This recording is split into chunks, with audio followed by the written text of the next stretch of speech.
The evil temptation of centralized shortcuts. Centralized shortcuts is a really good representation of what we're trying to avoid. This space kind of does, and it actually, what a lot happens in the crypto space, right?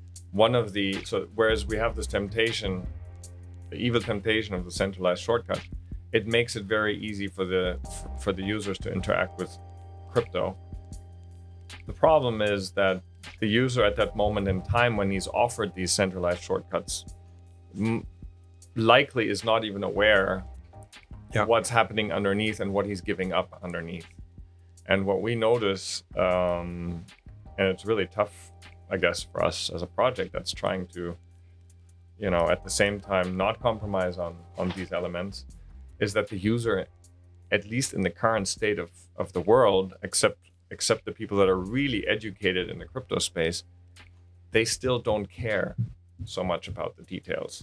But the problem is that those details are the whole reasons of existence of crypto.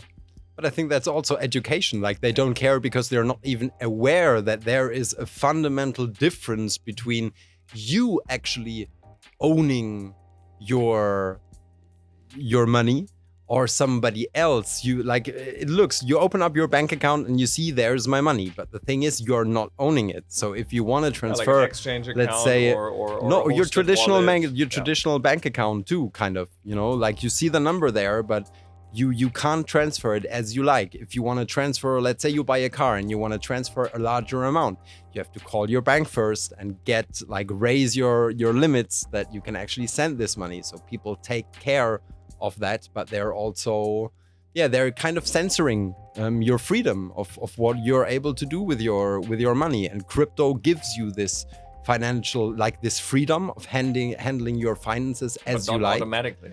No, not automatically. You said crypto gives me that freedom. Well, if it's done right, if it's self-custodial. Absolutely. So in our case, Nimiq gives you this opportunity of really owning your own money.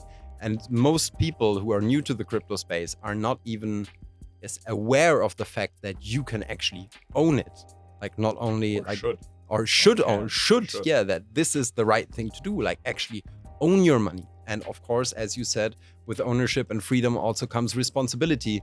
And that is an educational topic. But every people, or a lot of people that I talk to, if I really explain them what it's about, and that there is always or mostly another entity that tells you what you're allowed to do with your money or not, and then they see, experience this freedom, or they understand it, that is in fact when that is that enlightening moment when people really start to understand the beauty of a truly decentralized digital currency. I had with my own parents, there was something, they wanted to make some kind of wire transfer, and there was some kind of problem, and my mom had to call the bank 3 times because they just didn't send out the transfer. And that was the moment when I said, this can't happen if you would have paid with NIM, because there is no intermediary that causes problems or doesn't let you do anything. But that was kind of the second I saw it in her face when she understood.